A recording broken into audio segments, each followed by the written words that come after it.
رشيد هنا رانا في الاسفل ورانا نشوفوا من ورائك هذا الالات هذه او لي ماشين. هذا مش هو الدور تاعهم؟ لو تعطينا شرح لنا شويه الدور تاع لي ماشين هذا اللي من وراك. هادو سون دي ماشين بريمير نقدروا نقولوا ما نقدروش نستغنى عليهم خصوصا في بدايه الشغل يعني. فهذا زي ما كتشوف هذا الفيل هذا ستانفيل ديامونتي، الفيل اللي فيه الازرار تاع الالماس، وهما اللي يعملوا عمليه القص بالاستعانه بالماء يعني. بالماء ضروري الماء وتبدا القص. كل عمليه القص هذيك الاله هذيك تلقاها ترجع للوراء يعني. ترجع للوراء. ايه فهكذا حتى نهايه يعني القص يعني. حتى ديروا الصخره او القطعه اللي محتاجينها انتم يا رشيد، في المصنع من بعد للتقطيع. للتقطيع يعني. انتم لازم الصخره هذه عندها مقاييس. يعني هو المقاس الكبير هو 3 متر على متر و80 على متر و80. تعتبر يعني في حدود لو نقول يعني بالوزن من 25 حتى 30 طن يعني. طن. نعم. الله يبارك يعني. فهذا يقول هذا الشغل هذا يحتاج يحتاج للصبر، يحتاج للصبر، يحتاج للآلة يعني الاديكوات وكل شيء. رشيد ربما كسؤال فقط، هذا العمل يعني التكسير يعني هذا الصخور وهذه العملية التقنية هذه ما تأثرش شوية على الطبيعة، على المناخ، على الطبيعة، على الانفيرونمون؟ انت زي ما تشوف يعني ما في اي تأثير سلبي. لا ما فيش هنا تفجير، ما فيش غبار زي ما تشوف. صح. مش كما الكارير. هذا عمل يعني متقون وعمل نظيف. الصورة تعبر على نفسها يعني. صح. لانه هذه مش كما الكارير اللي يحتاج الغبار وحتى تأثر على السكان وعلى التنفس. اي صح. طيب ممتاز. يعني رانا شاهدوا في هذه العملية. يعني عندكم آلة من هنا، آلة هناك اللي رانا شاهدوا فيها. هو كل ما تدخل في وسط الجبل يعني لازم اضافه طول. صح. لازم هنا قداش تتطلب هذا العمل؟ قداش يتطلب من آلة مثل هذه يا رشيد؟ يا اخي لو تستمر هكذا يعني حنايا في لاكادونس هذه نقولوا رانا بدائيين يعني صار لنا سنه ونص يعني من اللي بدينا الشغل هذا. صح. لكن بعد ما تتوسع يعني الشغل والله ممكن لازم آلات وآلات. والله يعني الإنسان يا رشيد وأنا كمواطن عادي ولا مرة نظنوا أنه الرخام هذاك اللي يديروه الناس في الدار يعني واللي يحطوه فوق البوتاجي على سبيل المثال لو جالاكسي ولا الجرانيت وكل شيء، هاو البداية تاعو كيفاش؟ البداية تاعو من الجبل. صح. واحد ما يظن طبيعي 100%. واحد ما يظن يعني يعني هذاك لابريونس هذيك اللي شاهدوها يعني فوقه والجمال تاعو انه من هنا من صخرة يعني. سبحان الله العظيم. شوفوا يا جماعة يعني بكل صراحة، شوفوا الناس اللي يحطوا الماربر يعني في لاكويزين ولا يديروه لي مارش كونتر مارش ولا يديروه في البيت. هاي البداية تاعو منين تخرج يا جماعة؟ من الجبل. السلام عليكم مرة أخرى. سي عمار، أنت واش نقولوا عليك؟ تقني، مسير مشروع ولا صاحب كيف يعني؟ اوبيراتور. طيب يا عمر يعني كلمنا على هذا يعني بكل صراحة جديدة الآن في الجزائر. كنا نستورد هذا المادة ونستورد الرخام والجرانيت. الحمد لله وبفضل الله عز وجل أن الجبال تاعنا مملوءة. فقط تطلب من يعني الأيادي الجزائرية والسواعد الجزائريين هم يستغلوا الخير اللي أعطاه لهم ربي في الجبال تاعهم. نعم لدينا ثروات في البلاد نستطيع أن نستغني على يعني الرخام اللي يجينا من الخارج. نوعية الرخام هذا اللي راكم تخرجوا فيه يا عمار واش تشوف فيه أنت مقارنة بالخارج يعني؟ مليحة.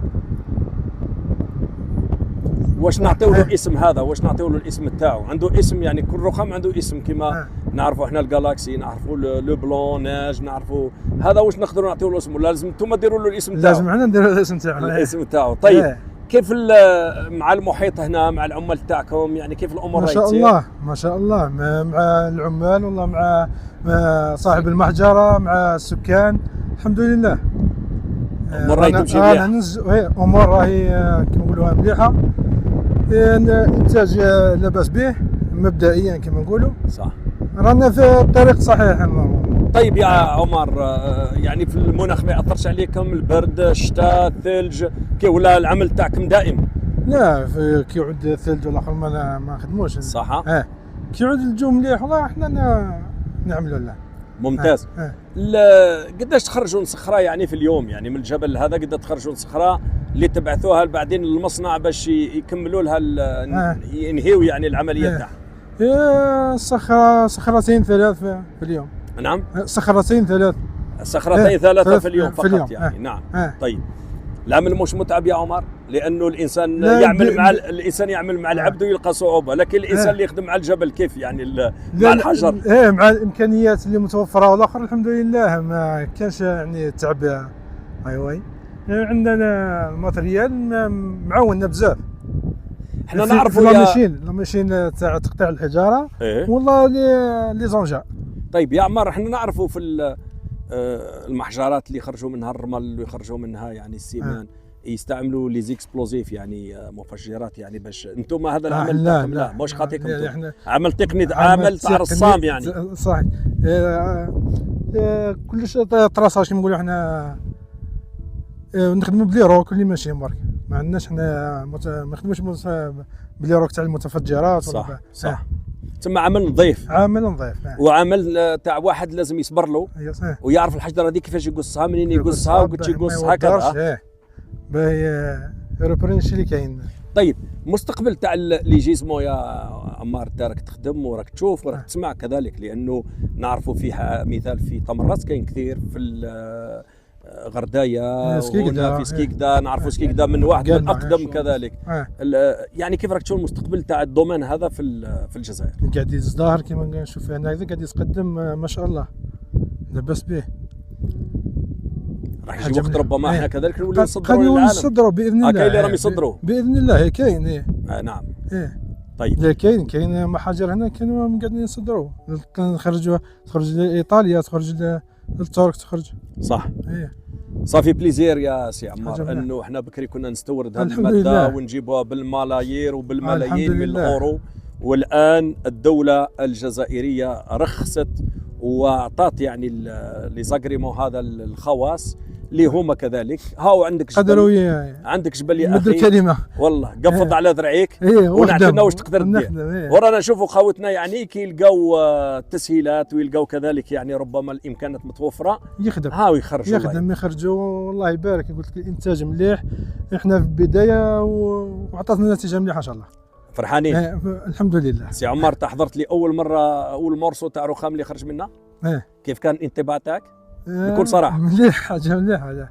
هي كتشوف الانتاج تاع بلادك اللي هنا وتاع المنطقه تاعك والاخر، حاجه فريمون مليح. بالتوفيق لكم ان شاء الله. ايوا ربي يبارك فيك ورمضان كريم. ربي يهنيك واياك. كيف راح تعديوا رمضان هذا وانتم تعملوا مع الصخر والحجره؟ الحمد لله، الانسان يخدم على قد المجهود تاعو. صح. وربي يوفقنا. والعمل عباده يعني. ان شاء الله. انتم ربما لازم العمل لازم، وربما الجزاء والحسنات اللي تحصدوها في العمل مثل هذا اكثر بكثير من الانسان اللي يعمل في مطعم يوجد الحريره ولا يوجد الشوربه، لانه عمل تاعكم يعني هذا هو اللحم متعب. يعني لا، عمل حلال، هذا درهم حلال. الانسان اللي يدين في هذا العمل صدقني يعتبر يعني اعمال شاقه. صح. ولكن الحمد لله قلت لك مع الامكانيات ومع التوفير تاع صاحب المحجره الاخرى الحمد لله ما كاش تعب يعني. هو تاكد تاع المناخ الله غالب. صح. هو تاكد في النهايه فقط يا عمار باش ننهيو هذا الحوار انه كل الامهات اللي راهم يشاهدوا فيك وكل السيدات والساده اللي راهم يشاهدوا فيك الان وشافوا العمل تاعك رايحين يرفعوا لك القبعه، لانه الناس اللي يحطوا الرخام يعني فوق الكوزينه تاعهم ولا يحطوه في البيت تاعهم ما يعرفوش باللي الناس هذا مش تعبوا عليه وش تمرمدوا عليه في الصيف في الشتاء في البرد باش يخرجوا لهم صخره كما هذه ويعدلوها لهم وينظموها لهم وتوصل البيوت تاعهم وهي تلمع يعني، لانه كل هؤلاء ما يظنوش باللي هذا هو خارج منا يعني. بالتوفيق رب العالمين الحمد لله. انا ماذا بيا كي نحطوا رخامه في كوزينتنا ولا كوزينه تاع الجزائريين تكون تاع بلادنا. صح. خير وخير ما تكون هذه راهي ان شاء الله تنافس في الرخام تاع الخارج. شكرا لك. الله يجازيك. ربي يهنيك. ظني اخواني اخواتي اشكركم مره اخرى جزيل الشكر على حسن المتابعه والاصغاء. فهذه هي من هنا يخرج الرخام الجزائري الأصيل يا جماعة. هذا الآن اللي راه ينافس الرخام العالمي، يعني ولا واحد ولا أنا شخصيا كذلك كنت أظن أن الرخام اللي تحطوه فوق الكوزينة اللي تحطوه في لادار على سبيل المثال ولا لا أدري أنا تحطوه في اللي يخرج حجرة مثل هذا. شكرا لكم إخواني.